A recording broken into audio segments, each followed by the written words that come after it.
Funding for this program is provided by the Breast Cancer Resource Committee through a grant from the Susan G. Komen Breast Cancer Foundation.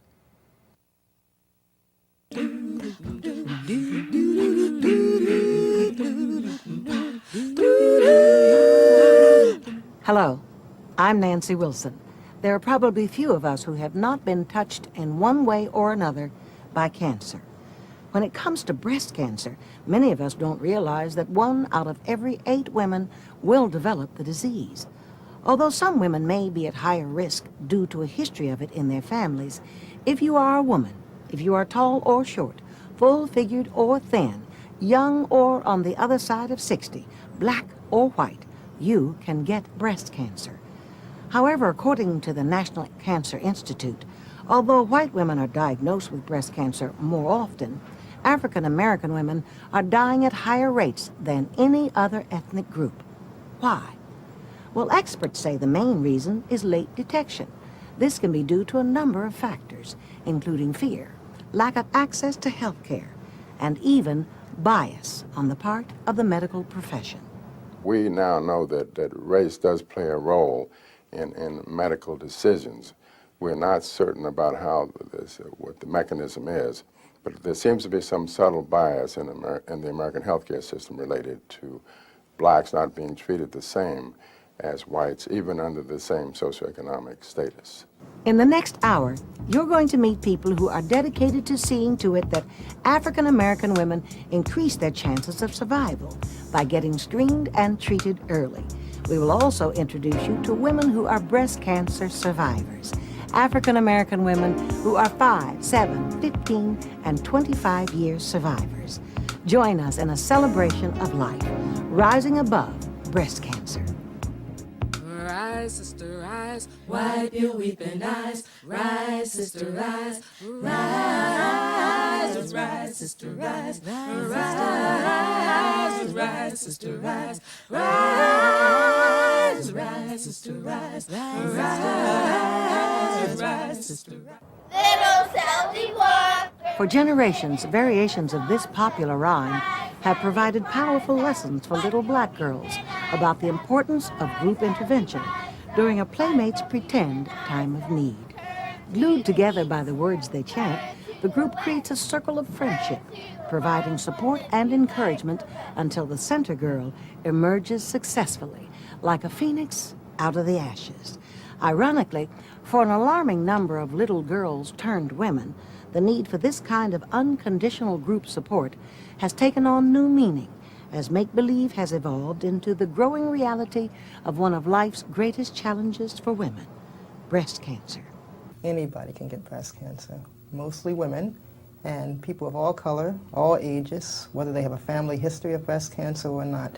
Everyone's at risk for cancer, and breast cancer in particular for women. My name is Yvonne Clark, and I am not as young as you think. I was diagnosed at age 39 with stage 3. Subsequently, I had a radical mastectomy, which includes 24 lymph node.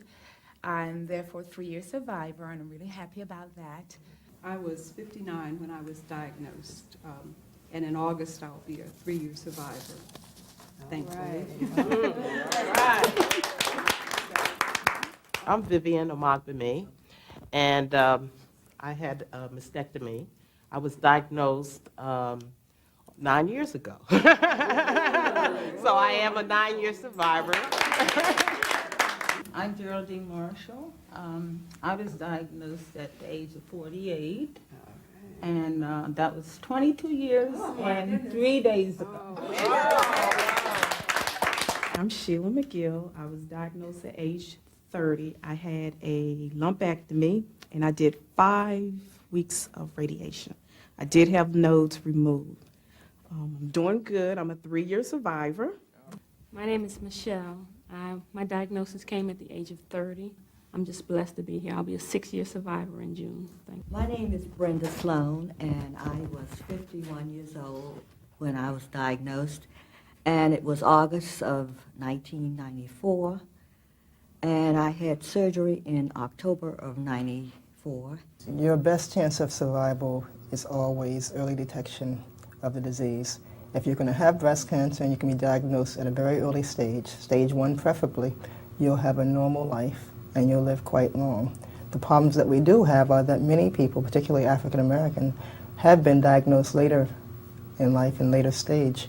From what we know today, that there's a lot of hope that one could have even when they're faced with this disease. First of all, the improvements in treatment have allowed for saving the breast in most women, particularly if you're coming early. And secondly, the country is now focusing in on this disease, and particularly in many of the African American communities, programs have been developed.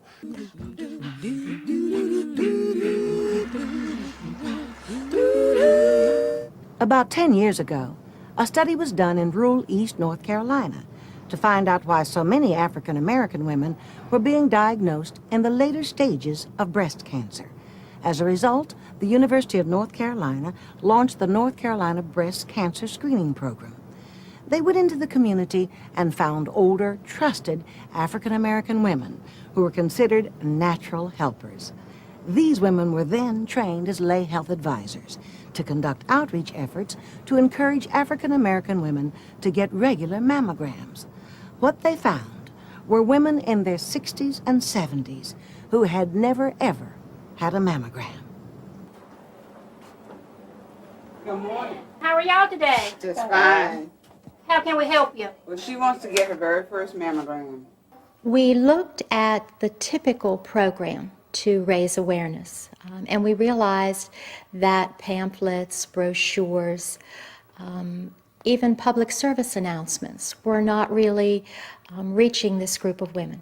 Either they had misconceptions about breast cancer, they thought that maybe it was a disease of younger women. A lot of them felt that they were older and no longer at risk, or that they didn't need to be screened if they didn't have symptoms of breast cancer or breast lump. And we realized that all of these standard interventions weren't reaching these women. And so we came up with a new intervention using a lay health advisor model or a natural helper model. And what that is that basically in every community, but particularly in rural communities, there are natural helpers. There are persons that people see as credible sources of information, people that they talk to when they need advice or help or assistance. Well, when we started, especially with the women of my age, they said things like, it's going to hurt. I've been told that it's very painful, and so I don't want to. I don't want you to be nervous at all, because I know that you've heard people say that mammograms are painful. They would say, I feel fine, and so as long as I'm feeling fine, I don't think I need to do this. And it was kind of a tough job to get it across to them that it doesn't hurt, and breast cancer doesn't necessarily be painful in the beginning, you know. And so you just had to keep on, because they were sort of set in their ways, and you had to sort of break down that set mind. You tell them that if there is a pain, it's slight and it's short. It doesn't last very long. Some women have breasts that are more tender than others, and some are able to take it without feeling very much pain. But those that are, you tell them that it doesn't last very long, and it's worth it in the end to go ahead and get it. What I do is I recruit lay health advisors to go out into the community simply because they are natural helpers. I'm sort of like a backup person, giving them information, helping them with materials that they need, setting up presentations for them to go out and give information to the community. It's nice being here today. My name is Doris Brooks Whitehead, and I'm a Martin County Lay Health Advisor here in Williamston. Where the lay health advisors do their outreach or where they go to talk to the ladies, mostly is in church, because you have a vast, a majority of older women that goes to church, and that's the main focus point of where they go. We have post office campaign. A lot of people go in and out of the post office Before this program, especially among African American women, they didn't want to talk about it. Cancer was like a whisper, and it was only said inside one's home or inside the heart because they didn't want to say it out loud. And the lay health advisors is out there giving this information, and it's being received because more and more women are beginning to say, there's a lady down the street from me that has cancer. Would you go talk to her? Would you call her up? And it's more and more women are beginning to say the word cancer and not be afraid of dying. Oh, I think the lay health advisors have absolutely been miracle workers. I think that we'll find over the long haul that there are a lot of women here in Eastern North Carolina that are alive today because of their encounter with the lay health advisor. A lot of women who have learned how to take care of themselves and what is important in terms of breast health, all because of the efforts of these women. I started the program in '93, and after I learned the basis and what was going on with breast cancer and the statistics, especially among African American women, well, then I just started talking to my mom. And she was so nonchalant about it. She says she didn't want to have her get a mammogram because she examined her own breast. And she said, I don't feel anything. So I gave her materials, and, you know, I'd be telling her about the things that I've learned. And she said that her doctor hadn't, you know, told her to get one. Like she said, I kept feeling my own self, and I never feel a lump. So I said, well, I don't need it. So she said, Mom, you don't know, so sometimes it's small and you can't tell. I invited some more community outreach specialists to talk about it because we had one in the program that her sister was diagnosed with breast cancer.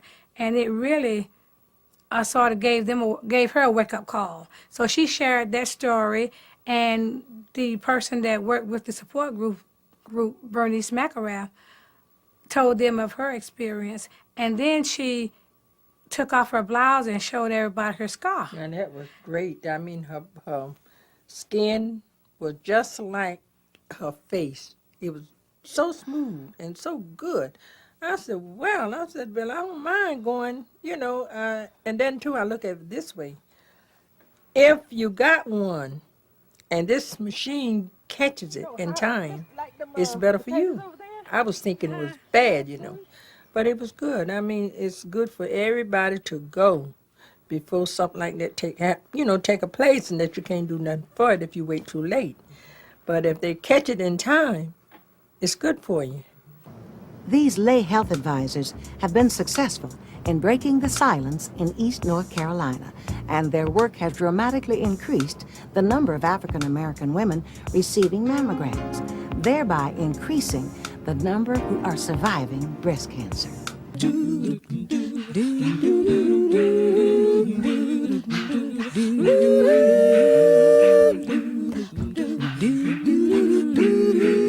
In Los Angeles, a group of black women physicians of varying specialties decided they needed to join their voices to get the word out about breast cancer and the importance of mammograms. So the Association of Black Women Physicians launched the Second Sunday program.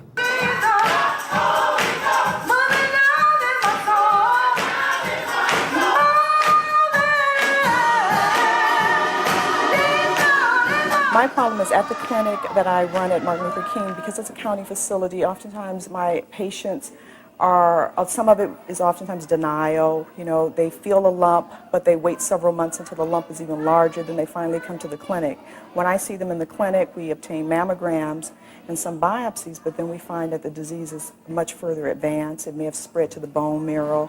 It may have spread systemically through the blood cells. So that's sad, because that's what I deal with in just that patient population. So we felt that by getting out and doing the Second Sundays program, letting the women know about early breast examinations and mammogram, that hopefully we can find these lesions much earlier so they're not as advanced when they do come down to the clinic. For the past 12 months, on the second Sunday of the month, we have been attending our community churches to share with you the message of the importance of early detection for breast cancer. We tried to develop a way of reaching women in the African American community, and we thought that the churches were a wonderful forum for us to be able to go into the community and to see large numbers of women and talk to large numbers of women at one time. First, we worship with the churches, and we think that's important because it allows us to be one with them in the spirit, and that's very important in the African American community. So we worship at the church that we go to, and our members come and worship and spend time with the congregation. And then following the church service, the volunteer force of physicians work together to educate women regarding breast cancer. We are caretakers for everybody else in our community, for our husbands, for our children, for our greater family, our churches, and we have that attitude. It's not going to happen to me. Baby, you know, I feel just fine. And then it does happen, and then there's a greater awareness in our immediate community when it does happen to one of ours. But it's a shame that we have to get to that point. So we're encouraging women to take ownership for their breast health and their general health by actually having some degree of preventive measurements. Again, I don't want a woman to think that they can prevent breast cancer, but they can possibly prevent death from breast cancer. We have partnered with several different imaging units or vans that will come out and do mobile mammography for our community. And they've been very generous in their time and their support to allow us to use their services. We're well aware that we don't exactly know how to prevent breast cancer right now, and I'm sure that there are greater minds than mine working on how to prevent breast cancer. But what we do know is that by increasing the detection of breast cancer at an early stage, that we can offer a woman more treatment options, that we may improve her chance of survival, and so the importance of early detection cannot be overemphasized. Good morning, my name is Bonnie Wheatley, and I'm the program administrator for the Breast Cancer Early Detection Program. And this morning we're here to do a workshop called Partners in Communication. Further up the coast in Oakland, these physicians, nurses, and staff are being educated about the cares and concerns of breast cancer patients and survivors. We need for them, even though we may be poor and unassured, we may be women of color, that we need to be listened to, that we need to be talked to, that we need to be addressed. And when they're having discussions about our diagnosis, about pain management, that we need to be included in these discussions and not talked around. In 1993, the state of California imposed a 2% tax on tobacco, creating the Breast Cancer Early Detection Program. This assures financial assistance to women who are poor or who lack sufficient health insurance to cover the cost of screening and/or treatment. The 2-cent tobacco tax allows the woman to visit the participating hospitals who are partners in the breast cancer early detection program. A couple of years ago, I had noticed that I had a tumor, a lump in my left breast. And I had a health plan at the time. I was working at a college, and so I went to my OBGYN regarding another health matter. And so I eventually was referred to get a mammogram, and I was 36 at the time. And it was negative. So I didn't think any more about it because breast cancer doesn't run in my family, and I hadn't heard about any other form of cancer in my family either. So I didn't think any more about it. Well, I left the job and decided I wanted to pursue my life in writing, and so I took on this internship, and I was probably the oldest person taking on this internship at this newspaper, but I was just doing all kinds of things, and then I noticed in October of '98, unfortunately without a health plan, that the tumor changed, and it was looking wrinkly and dimpled, and my breast itched, and it was swollen, it was kind of inflamed, and I was really concerned. I knew it was not just a regular fibroid mass. Many of us do not have the health care that we need. You find out you have a lump. Now, where do you go? So you're putting challenges in front of challenges when for someone who's confronted with the possibility of cancer ought to have one challenge and one challenge only, and that's to preserve her health. I was working a little bit for an organization doing grant writing. Unfortunately, the small nonprofit did not have a health plan. So, of course, I had to go to the county hospital, and then there were struggles about how I was struggling along with them on how I would pay to get a mammogram at that point when I was originally at the First County Hospital, and I was referred to a surgeon who when he realized I didn't have any money, and while I was laying on the table, in fact, while he was doing my exam, he called my credit union to see if my check would clear, just for me to have an exam. And when I just said, please hold the check, because I was scared for my life. And so when he realized I didn't have any real insurance or money, he sent me to Highland Hospital. The surgeon at Highland said, oh, yeah, that's it. That's definitely breast cancer. And so from there, I was right away, they were able to get the pathologist up. They did a needle biopsy, and they were for sure that's what it was stage 3 breast cancer. They gave me 4 treatments of chemotherapy to reduce it. It reduced just a little bit, not enough, and because they were trying to save my breast, and they could not. So I wasn't able to get a lumpectomy. I did get a second opinion. I went through the early detection program, and the director really hustled and got me a second opinion because I wanted one. I met Portia when she was diagnosed with breast cancer, and she wanted a second opinion. And she called me on the phone and said she had had a mammogram here, and she needed a second opinion, that they wanted her to have a mastectomy, and she was frantic. And she said, but I don't have any money for a second opinion. Anyone who's raising awareness is doing great work. But there's work to do after awareness, and that's work about delivering the real tools to help someone battle breast cancer. And unfortunately for low-income women, for women who live in certain communities, for women who don't have access to doctors, they're not getting it. And so the private nonprofit hospital that I was referred to, because the county hospital does not have the facilities or probably the capability to do radiation, they wanted to know how they were going to get paid. And I really got freaked out because I was like, look, my Medi-Cal have not been approved. This treatment fund, it's kind of catchy. You know, sometimes it's there, sometimes it isn't. That's how I was feeling at the time. I wasn't feeling like I totally had a lot of coverage under that. And they wanted to know how they were going to get paid. So I felt like they're just going to leave me on the side of the road to die, you know, another poor woman. So I really had to hustle on my part to really advocate for myself. And the county hospital got authorization and faxed that through at the last minute for me to start my radiation treatments.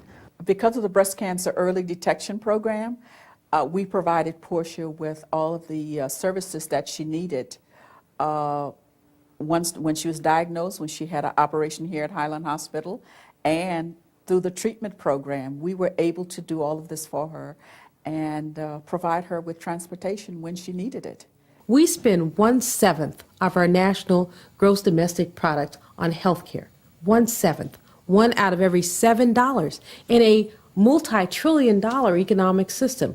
We are ahead of the curve internationally on health research. So the question then becomes, what can you do to ensure that one woman, one individual woman, is able to have her concerns met? And the answer is that that one woman has to be cognizant of what our country does and insist that the weight of all that research be brought to bear on her.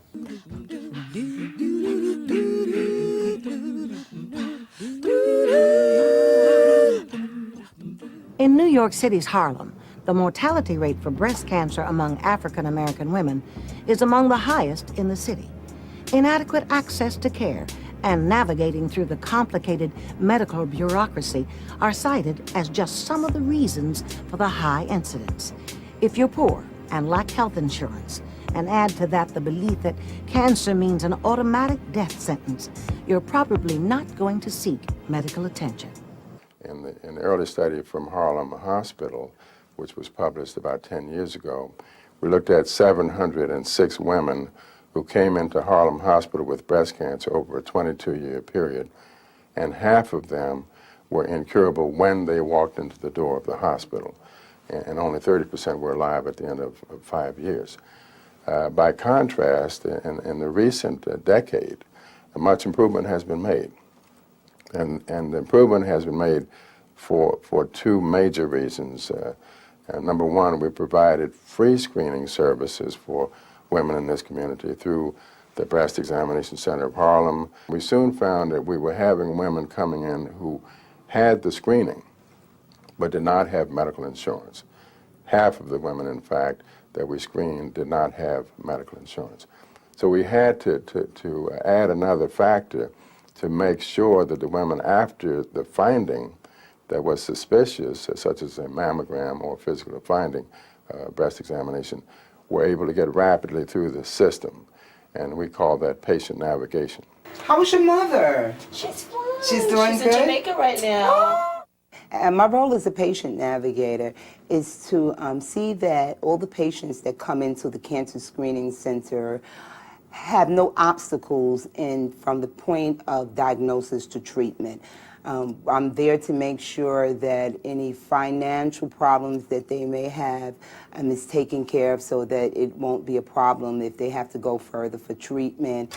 We kind of like let them know that regardless of whatever the obstacle is, there's someone here to walk you through it. And I think if there was no one here, then there would be a lot less patients coming in for, first of all, to be screened. And prevention is the most important thing. If you're screened in the beginning and you catch things, even if a person is diagnosed with something, if you find it early, you can have it eradicated. So what's going to happen is today we're going to send you for an ultrasound. You're going to return to us in 2 weeks. Sometimes the barrier is that the woman is afraid. Fear is a big element in cancer, and in breast cancer in particular. But to have someone to sit down and talk to you who is of your community, who speaks the same language, who is of the same culture, to sit down and talk about your problems and help to direct you through the system has been very, very effective.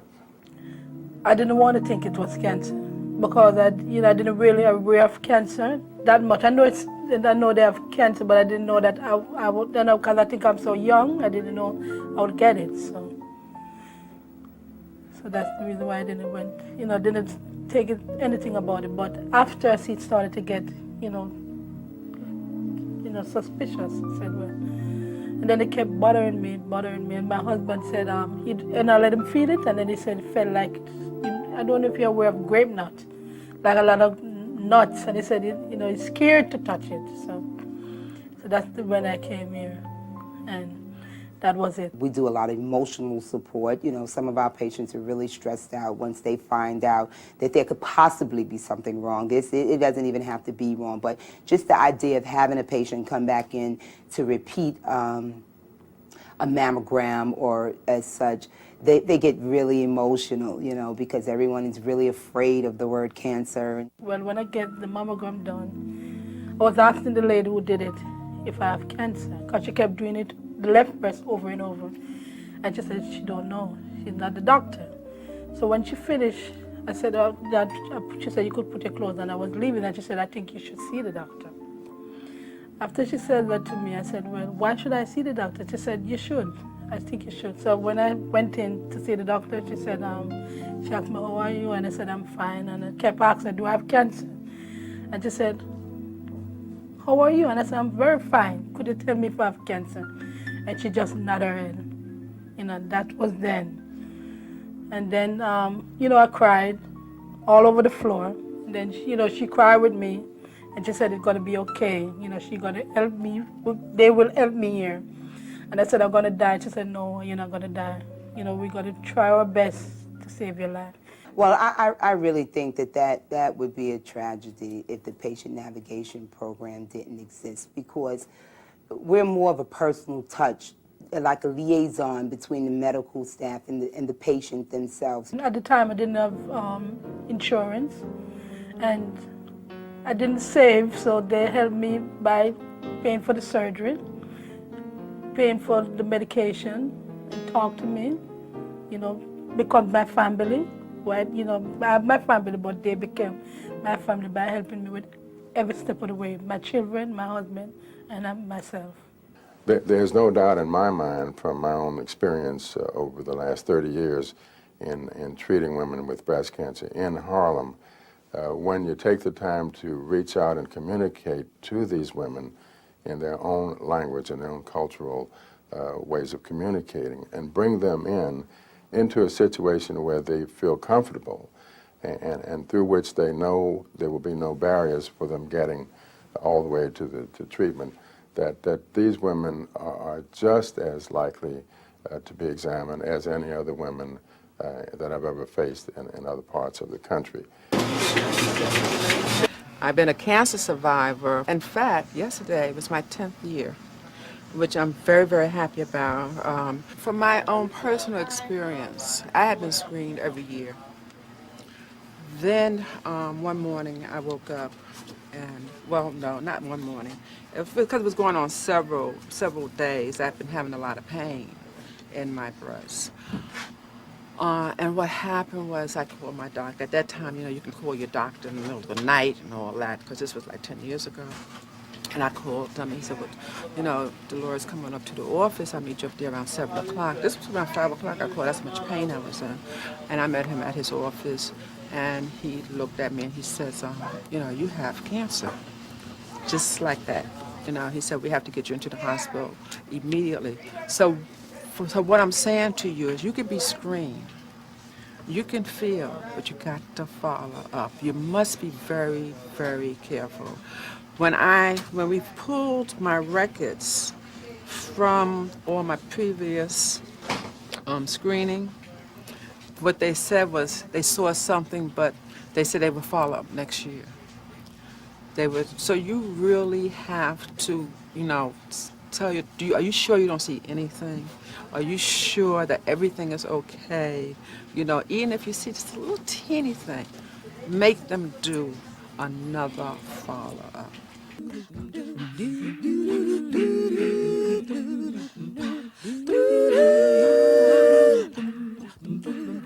Very nice.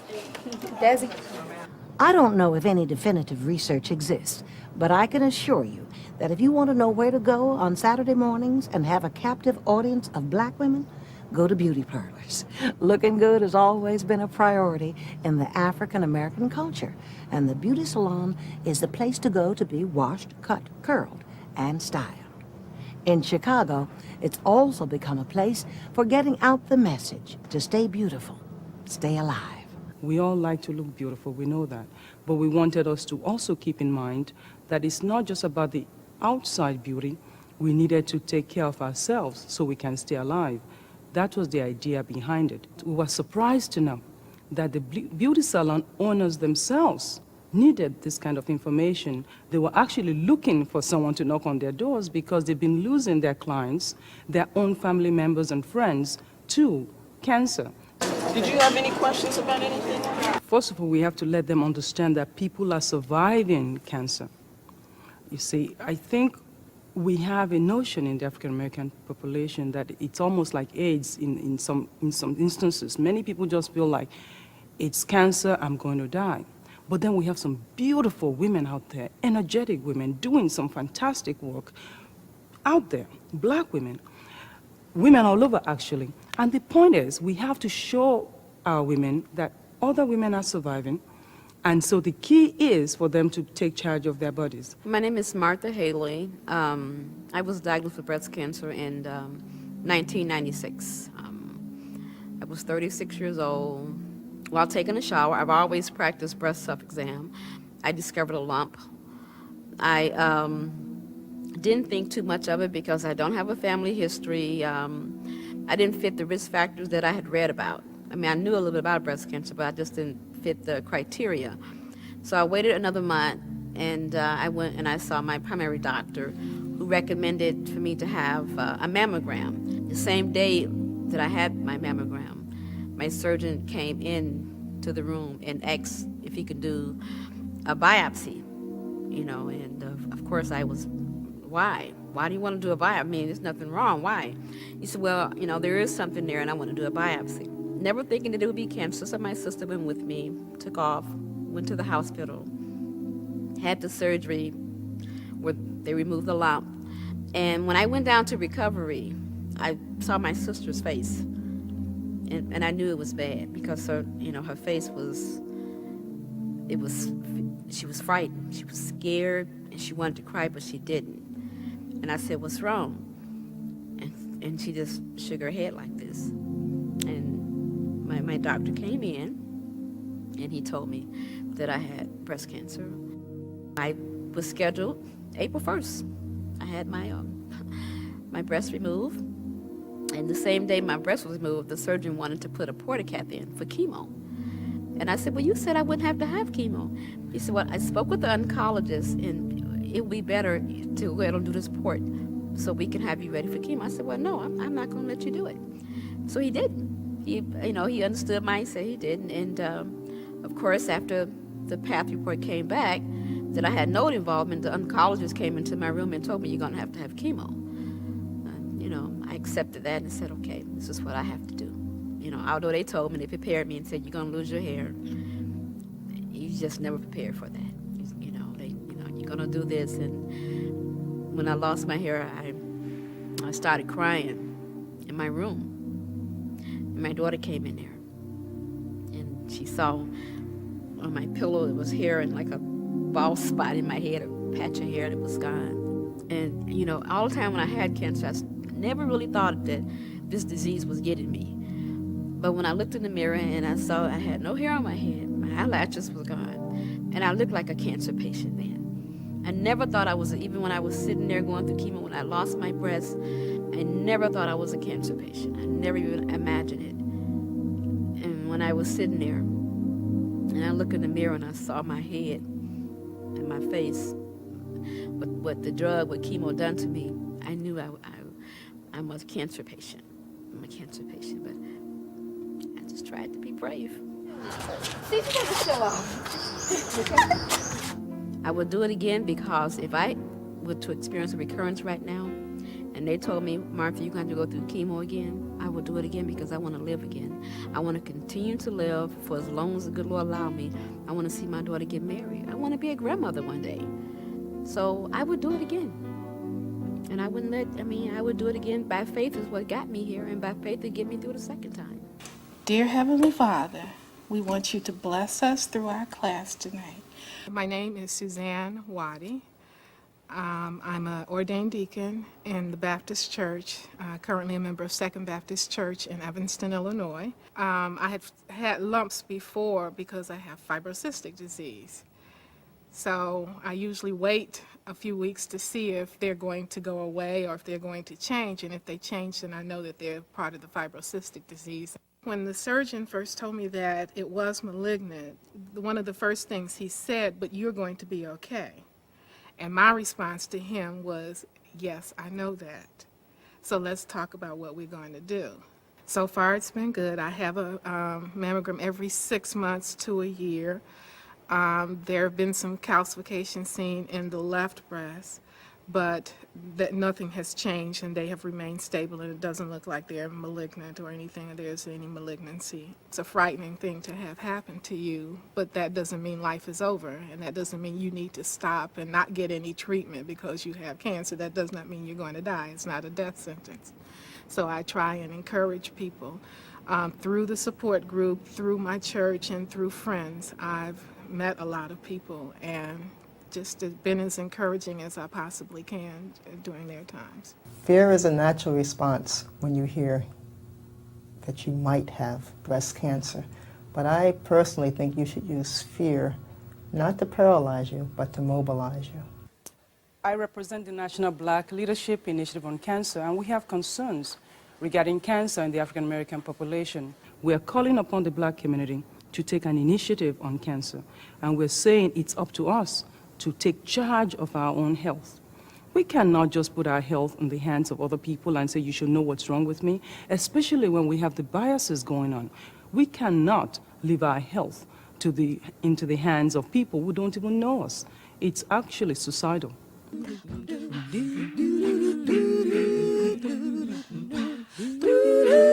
The pink one. All right, look right here. Let's put it right here. I was applying lotion. I had just gotten out of the shower and I was putting lotion on. And I recognized that there was this lump. And it really frightened me because I had just had my daughter. I had a 10-month-old and a 21-month-old at the time. And quite naturally, I had been to the doctor several times for postpartum pregnancy purposes. And also I was having some chest pain. So I had been to the doctor and had a chest x-ray. So I didn't, it was pretty shocking to me that it just all of a sudden appeared.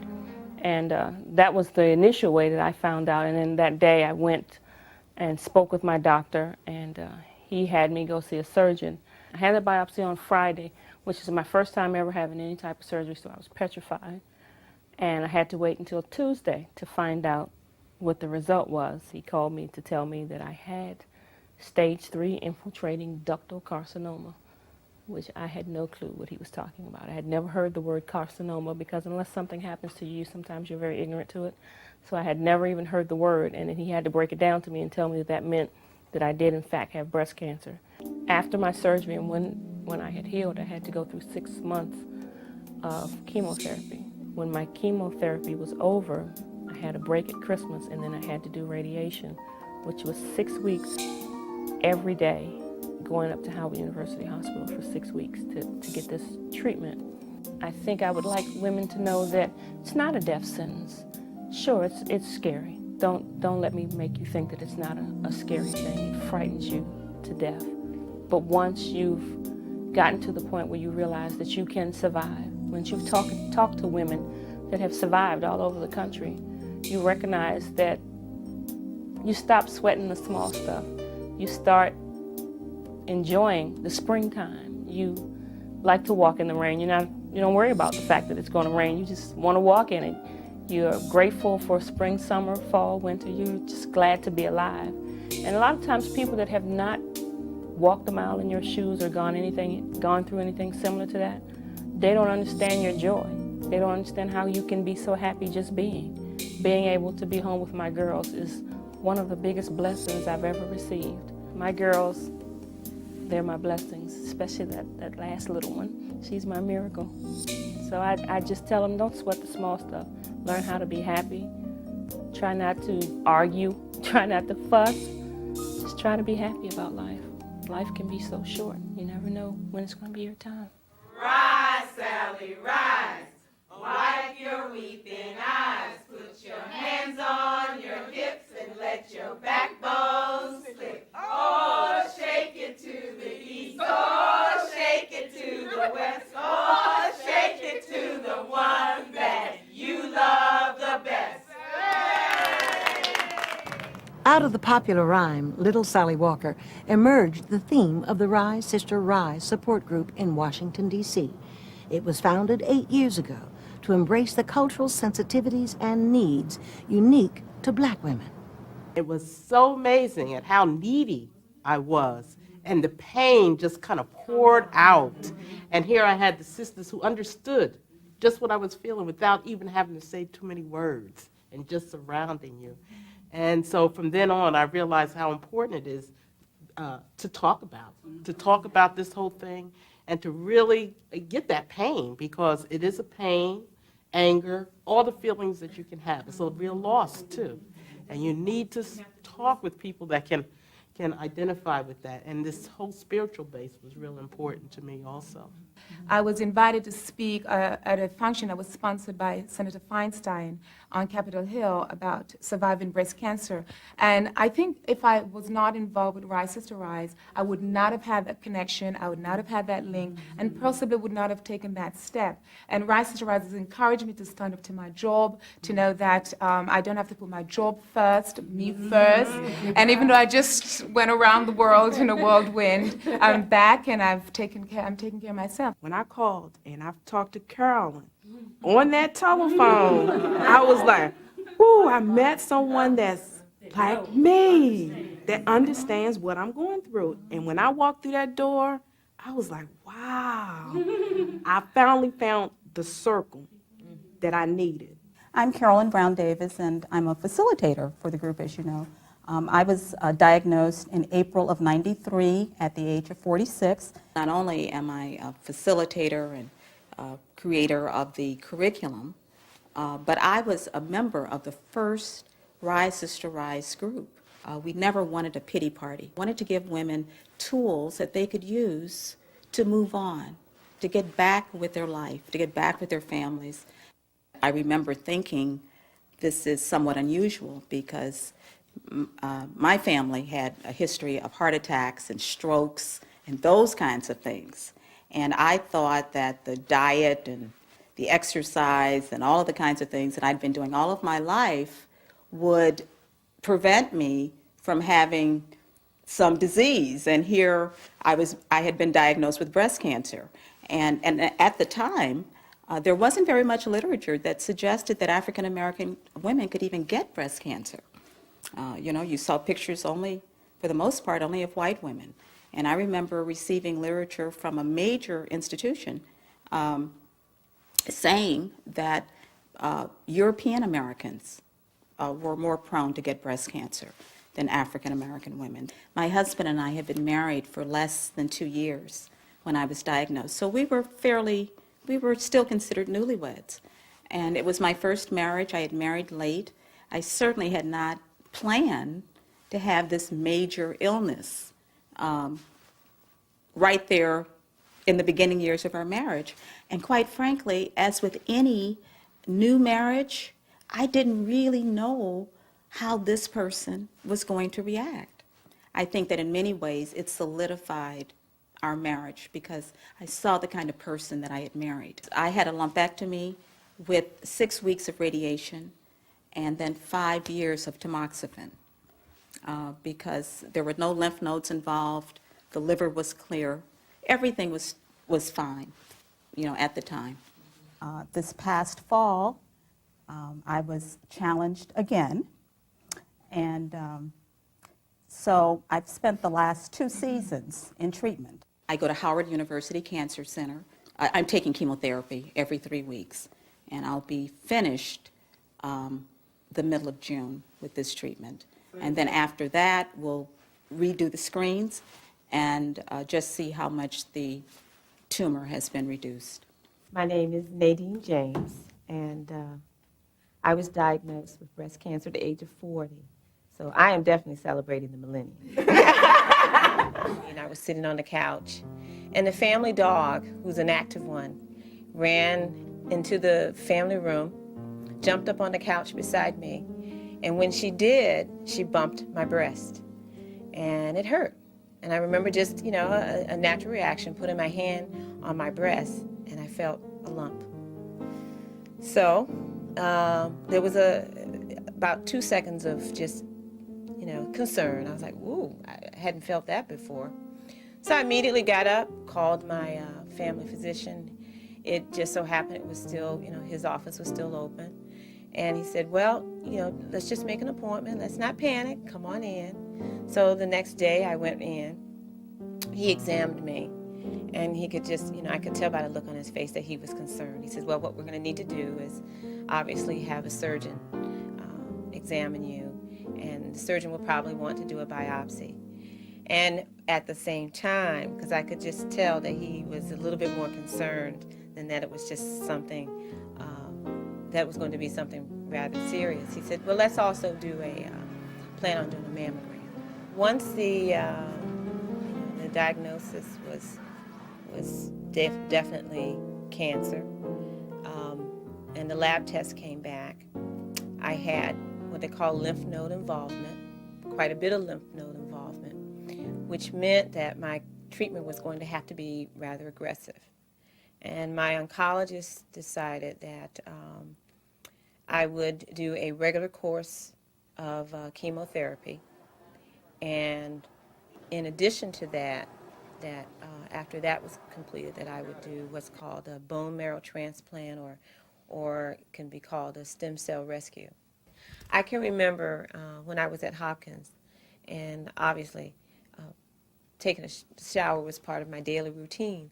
And remember that I would have to take a nap, or I felt like I always did end up taking a nap after the shower, because just the water beating down on my body I was too weak for that. So now here I am walking 26.2 miles, in the Marine Corps Marathon. Definitely it's from east to west. When I did the Marine Corps Marathon, the objective was just to get across the finish line. Now I'm actually thinking, well, I want to improve my time. And when I think about those kind of things and where I've been, I'm just amazed. And I was just telling a friend that life is a marathon. I think that's where I see the connection. And my treatment was like a marathon. It was it's a long treatment. My life has just been one particular marathon after the other. The pre-race rally begins at 7:10 on the Washington Monument grounds. Every year, the Rise Sister Rise support group joins tens of thousands in the race for the cure.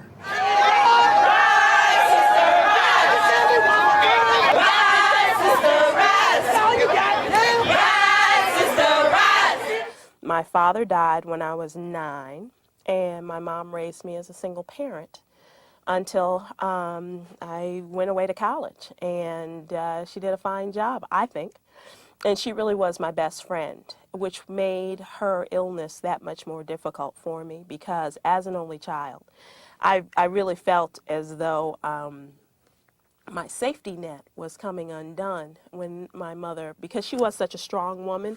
When you hear the term cancer, then you have all kinds of ideas about what is going on. She discovered in 1984 that she had breast cancer. We've done a number of shows on breast cancer awareness, and it's sad that you have to use your own personal experience, but that's what empowers you to go out there and speak and to tell women that, this is something that you really need to be very proactive about, that we're given these wonderful bodies, and especially as Black women, we're giving, very voluptuous bodies, but we have to be very diligent about taking care of them and taking care and looking out for other people in our lives, like our mothers and our sisters and our girlfriends and things like that.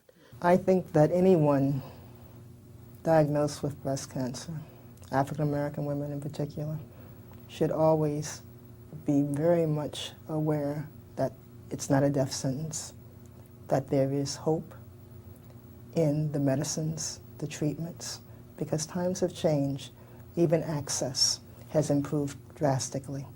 And the fact that a person is diagnosed with breast cancer only means that they are living with breast cancer. Here I was having a good life, I just started a beautiful relationship, and then I got breast cancer. And I was mad, and I was just angry with everybody. I was mad with God, I really was. But I was afraid to say that, because I knew that that's a no-no, but I was really angry with God. And when I came to this group, I brought my anger, but I didn't share it with everybody that I was angry with God. And when we started our church visits and when we started our meetings, we started with prayer. And Michelle was so inspirational. I was thinking about her. She had these little kids, and everybody was talking about God. And I said, the very person that I'm mad at is the person that they're talking about. Then I said, I'm focusing my anger at the wrong thing. And so it was like they made me forget that anger and said, let's not waste time being angry. Let's get on with living. It's hard, very difficult when you're keeping something in. And I missed a lot of information because I had never been in a group or anything. But since I've been in this group, I have my sisters, my children, everybody. That, camaraderie that we have here helps a lot too. Being in a group with survivors, 25 years, 30 years, 10 years, gives all of us such hope, and certainly those of us newly diagnosed. So it's very important. At Rise Sister Rise, we learned that the three-prong approach is really, really important. You must do a monthly breast exam. You must know your own breast. You must get a clinical examination once a year, preferably by a physician who knows how to give a good clinical evaluation. And you must get your mammogram. Little Sally Walker was walking down the street. She didn't know what to do, so she stopped in front of it. She said, "Go on, girl, shake that thing, shake that thing and stop.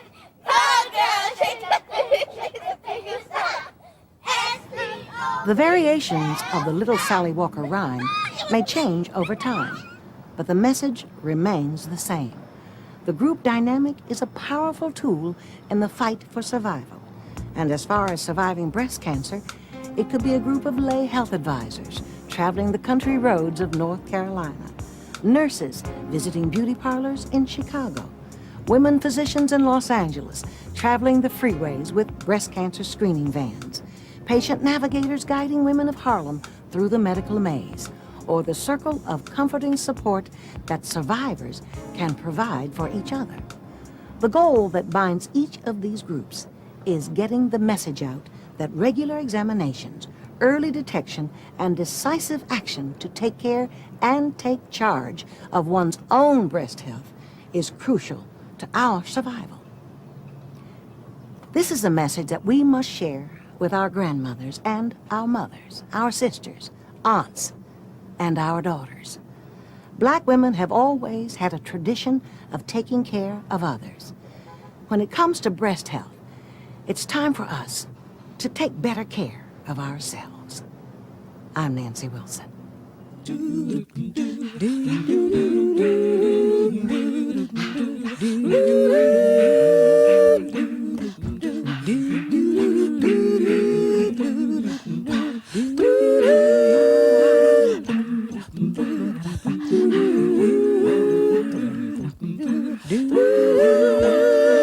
Rise, sister, rise, rise, rise, sister, rise, rise, rise, sister, rise, rise.